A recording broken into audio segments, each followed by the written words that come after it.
అరుణాచలం బయలుదేరిపోయాం. వెళ్తూ వెళ్తూ దారిలో చాలా పెద్ద వర్షం పడింది.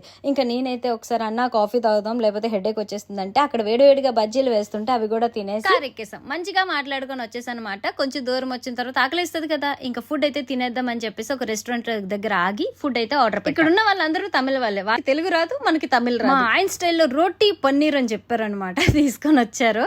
అండ్ తమిళనాడు వెళ్ళినప్పుడు తమిళనాడు ఫుడ్ తింటే చాలా బాగా అనిపిస్తుంది. కానీ మేము అక్కడ తినేసిన తర్వాత గోపురం చూడండి ఎంత అందంగా ఉందో. ఎగ్జాక్ట్గా 1 అవర్లో రీచ్ అయిపోయాం.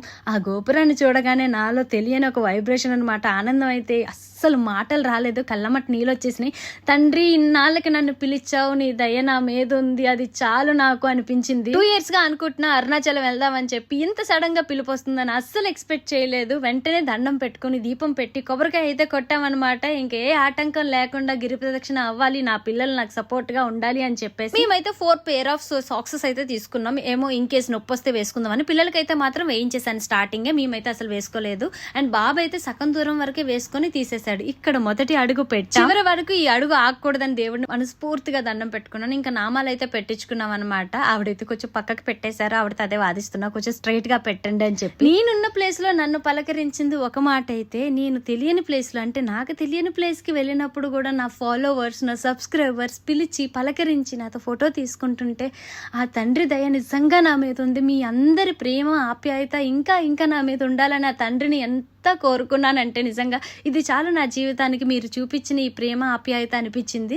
అండ్ దారిలో దిష్టి అయితే తీస్తున్నారనమాట. మళ్ళీ రామ్ అని చెప్పేసి ఇక్కడ దిష్టి అయితే తీయించుకున్నాం, పిల్లలకి, నాకు, మా వారికి. దిక్కుకు ఒక లింగం చెప్పిన ప్రతి దిక్కున శివయ్య అయితే ఎంత బాగున్నారో తెలుసా.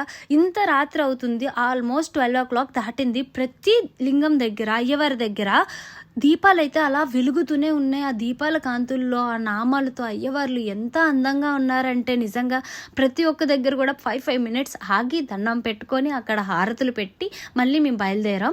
దారి పొడుగునా కూడా వాటర్ బాటిల్స్ అండ్ చెరుకు రసం, ఇలా జ్యూస్ షాపులు, టీ, కాఫీ, టిఫిన్స్ అన్నీ కూడా అవైలబుల్ గానే ఉన్నాయి. కానీ రోడ్డు మీద నడుస్తాం కాబట్టి, తార్ రోడ్డు కాబట్టి కాలు కొంచెం నెప్పెడతాయి. గిరి ప్రదక్షిణ అంటే అందరికీ తెలిసిందే. అంటే మనం మధ్యాహ్నం ఈ టైంలో చేయకండి, ఎందుకంటే ఎవరైనా తెలియని వాళ్ళు వెళ్ళకుండా తెల్లవారుజామున స్టార్ట్ చేశారంటే తెల్లారింటికి దర్శనంకి వెళ్ళిపోవచ్చు. లేదు అంటే అర్ధరాత్రి స్టార్ట్ అయిపోయి చేసుకున్న తర్వాత రూమ్ తీసుకొని 1 గంట రెస్ట్ తీసుకొని వెళ్తే చాలా మంచిది. మిట్ట మధ్యాహ్నం చేస్తే మాత్రం చాలా కష్టం అయిపోతుంది. ఎందుకంటే ఎండ వేడి, పిల్లలతో ఉన్న వాళ్ళైతే ఇంకా కష్టం అయిపోతుంది.